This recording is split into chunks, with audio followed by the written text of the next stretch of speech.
Hello Sobat Donghua, pasti pada nungguin kan kelanjutan BTTH Dunia Seribu Besar. Oke lah, tanpa berlama-lama lagi, yuk langsung masuk ke alur ceritanya. Di episode sebelumnya, Xiaoyan resmi terlibat untuk membantu Yuru. Sementara sekte-sekte super dan keluarga kerajaan Sualing mengirim para jenius muda mereka dengan niat saling menyingkirkan.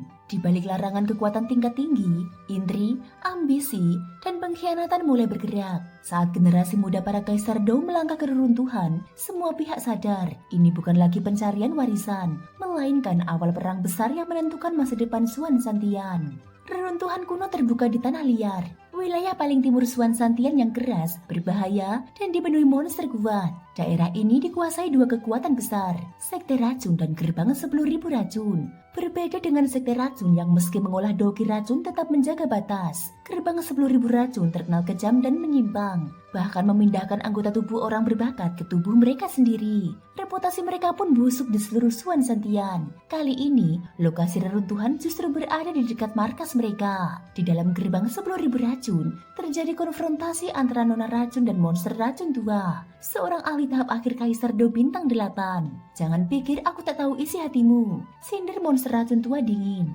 Sebelum memperingatkan bahwa keputusan akhir sekte bukan di tangan Nona Racun, lalu pergi begitu saja. Nona Racun hanya tersenyum dingin. Dengan cakar kalet jengking jahat yang baru dia peroleh, dia berniat menghadapi Kaisar Dou Bintang 9.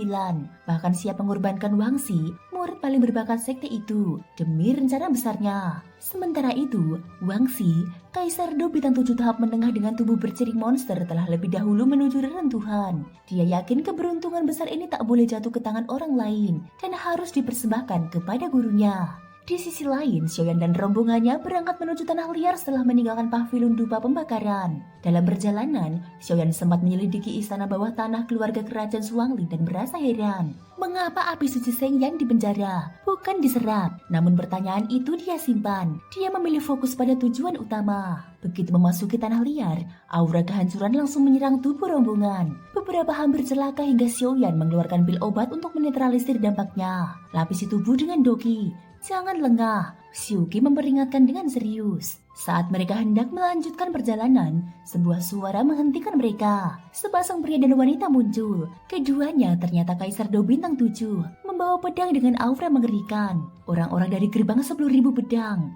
Xiuqi berbisik pelan. Setelah diselidiki, mereka ternyata berasal dari Gerbang 10.000 Pedang, sekte super yang dipimpin langsung oleh Wan Qianxian. Kenshin segera menyadari identitas mereka, sementara Xiuqi menegaskan bahwa orang-orang Gerbang 10.000 Pedang dikenal kesatria dan setia, layak untuk dibantu. Kedua kultivator itu adalah Song Yu dan Hong Qian, sepasang kekasih sejak kecil. Mereka bergegas menuju reruntuhan, namun terpaksa berhenti karena tubuh Hong Qian sangat sensitif terhadap aura liar tanah liar, yang membuatnya melemah drastis. Demi keselamatan tunangannya, Song Yu pun menurunkan harga diri dan memohon pil obat setelah melihat rombongan Xiaoyan pulih dengan cepat. Meski sadar bahwa memberi pil berarti menambah pesaing, Xiaoyan memilih bersikap pragmatis.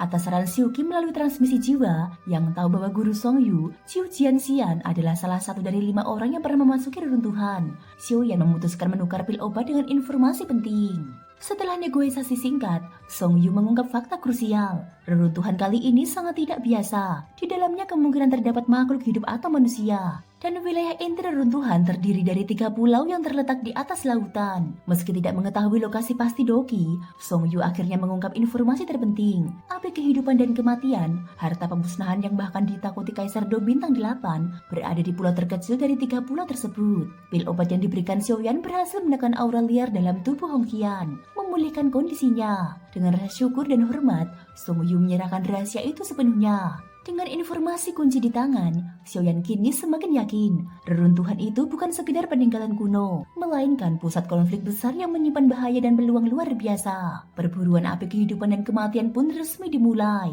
Xiaoyan pun akhirnya memastikan lokasi api kehidupan dan kematian berada di pulau terkecil dari 3 pulau di dalam reruntuhan. Song Yu menegaskan bahaya warisan itu dengan serius. Api kehidupan dan kematian bukan sesuatu yang bisa disentuh sembarangan. Itu terlalu destruktif. Meski demikian, Xiaoyan tetap memilih melangkah maju. Setelah tujuan tercapai, Xiuqi dan rombongannya segera menuju reruntuhan, sementara Song Yu membawa Hong Qian menyusul dari belakang. Namun sebelum pergi, Hong Qian merasakan aura familiar dari salah satu wanita dalam rombongan Xiuqi, pertanda keterkaitan antara kekuatan besar. Tak lama kemudian, reruntuhan dipadati lautan manusia. Murid-murid dari 9 sekte super dan berbagai sekte lain berkumpul, masing-masing berharap meraih keberuntungan besar. Reruntuhan kali ini jauh lebih berbahaya. Segel raksasa menyebar ratusan kilometer, menekan semua kultivator. Bahkan Kaisar Do Bintang 7 tingkat puncak pun ditekan kekuatannya, sehingga para sekte hanya mengirim generasi muda. Di tengah tekanan segel, Hua Lexing dari Istana Boneka muncul dalam kondisi tertekan. Dia segera berhadapan dengan Qi Haoqing dari keluarga kerajaan Zhuangling, musuh lamanya. Kau benar-benar sudah menembus tahap awal Kaisar Do Bintang 7. Pertemuan mereka nyaris meledak menjadi konflik sebelum Qi Haoran turun tangan menghentikan pertikaian. Tak lama berselang, Istana Gurun kuno tiba. Feng Hong memimpin dengan langkah mantap, sementara Du Chun yang kini telah mencapai Kaisar Do Bintang 6 tahap menengah menyebut nama Xiaoyan, jelas menjadikan target yang ingin dia kalahkan. Tak berselang lama, kemunculan lembah pil langsung memicu kegembaran. Meng Fei, jenius muda yang telah mencapai Kaisar Do Bintang 7 tahap awal sekaligus Kaisar Alkimia tingkat 2 menjadi pusat perhatian. Namun suasana berubah saat sekte racun tiba. Kecantikan Lin Su menarik banyak tatapan dan langsung dibalas oleh niat membunuh wudhu yang mengerikan. Jaga matamu, aura wudhu bahkan dinilai setara Kaisar Do Bintang 7 tahap menengah, membuat banyak orang terkejut. Ketegangan kembali meningkat ketika Song Yu dari gerbang 10.000 pedang muncul sambil menggendong Hong Qian. Tak kusangka kekuatan gadis 5 racun sudah menembus tahap menengah bintang 7. Reputasi Song Yu sebagai murid tertua gerbang 10.000 pedang langsung menggema. Dengan niat pedangnya, dia diakui mampu menghadapi kultivator di atas tingkatannya. Kini, hampir semua kekuatan besar telah berkumpul. Hanya pavilion Banhua dan pavilion Feng Xiang yang belum muncul. Dengan segel raksasa menekan langit dan bumi, serta para jenius sekte saling berhadapan, pembukaan reruntuhan tinggal menunggu waktu, dan badai perebutan warisan pun tak terelakkan. Pada saat ini, Xiaoyan dan rombongannya akhirnya tiba di lokasi reruntuhan. Dari segi kekuatan dan komposisi, tim ini langsung mencuri perhatian dan diakui sebagai salah satu yang terkuat. Dipimpin Xiu Qi, Kaisar Do Bintang 7 tahap awal, serta didukung Yuru, sang pewaris. Qin Xin dengan segudang kartu truf, Mu Yingying pemilik api suci Shengyan, Leng Fuyao ahli jiwa dan pemurnian, serta Mu Feng yang menguasai teknik Yin Yang dan Bagua. Tim Xiaoyan menjadi kandidat utama perebutan warisan. Kedatangan mereka memicu kegembaran. Banyak pihak menyadari bahwa segel runtuhan kali ini sangat berbeda. Kekuatan di atas Kaisar Do Bintang 7 tahap puncak akan sepenuhnya ditekan. Karena itu pembukaan reruntuhan hanya bisa dilakukan melalui kerjasama sekte-sekte super. Saat Xiaoyan memimpin rombongannya maju, niat jahat pun muncul. Seorang Kaisar Do Bintang 6 berani menghalangi jalan dan mengancam.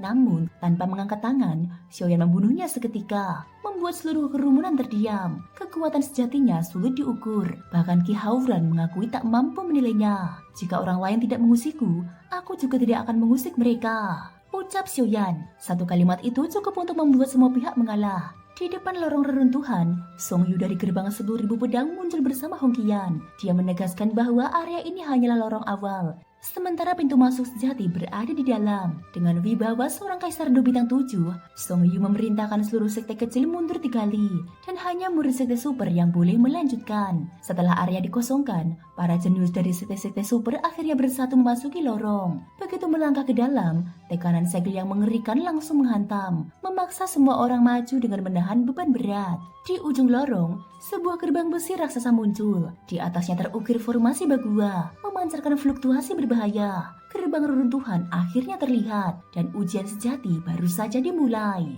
Pada saat ini di depan gerbang besi reruntuhan, Song Yu berdiri di barisan paling depan sambil memegang Hong Qian. Semua orang, hati-hati, gerbang ini aneh sekali. Beberapa murid sekte super terkejut. Itu pintu masuk reruntuhan. Feng Ran menatap kakaknya, Meng Fei. Kakak Meng Fei, kau menemukan apa? Meng Fei mengerut kening. Segala kekuatan jiwaku menyentuhnya, langsung ditelan. Aku belum pernah melihat yang seperti ini. Feng Ran terkesiap. Ditelan, bahkan kekuatanmu. Qi Haoran menatap kakaknya. Segel ini aneh, aku coba doki. Ditelan juga. Kuni dari Solomon mengeluh. Aku mencoba pola misterius di atas gerbang dan diserang balik. Hampir celaka. Pada saat ini Xiaoyan berdiri tenang, tidak menggunakan doki maupun kekuatan jiwa. Dia hanya membiarkan kesadarannya menyatu dengan gerbang. Mu Yingying cemas. Apa yang kau lakukan, Xiuyan? Yuru mendinginkan situasi. Tak perlu kau khawatirkan.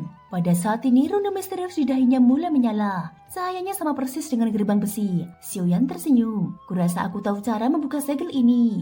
Dia menyampaikan rencana melalui transmisi jiwa. Rahasia agar orang lain tak mendengar. Leng Fuyao bergidik. Dia berani sekali. Xiuyan menoleh ke Mu Feng. Formasi Bagua, serahkan padaku, ucap Mu Feng. Mu Feng duduk bersila. Aura biru tua menyelimuti tubuhnya. Mantra terlantun dan formasi perlahan retak. Xiuyan menenangkan semua. Belum saatnya, biarkan mereka mencoba dulu. Sedangkan sekte-sekte lain mencoba memecah segel. Tetapi gagal. Xiuyan melangkah maju. Bergabunglah, alirkan kekuatan kalian ke gerbang. Aku yang memecahkan segel. Xiuqi menolak. Kalau kau melakukannya, kekuatanmu habis. Perjalanan keruntuhan terganggu. Xiuyan tersenyum pahit. Kalau bukan aku, siapa lagi? Para ahli akhirnya sepakat. Mu Feng mengerahkan seluruh kekuatannya. Retakan kecil pun muncul di gerbang. Segel terbuka. Masuk cepat. Namun Xiuyan menahan senyum tipis di wajahnya. Maaf, kalian duluan. Cahaya merah menyala di bawah kaki Xiuyan dan rombongannya. Mereka menghilang keruntuhan dalam sekejap. Ki Hauran berteriak dan menyerang celah segel.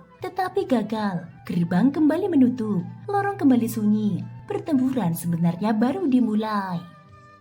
Thank you guys sudah mendengarkan ceritaku di episode kali ini sampai akhir. Ikutin terus kelanjutan episode berikutnya ya. Terima kasih buat kalian semua yang udah subscribe, like, dan komennya. Semoga hari kalian menyenangkan. Sampai jumpa dan bye-bye.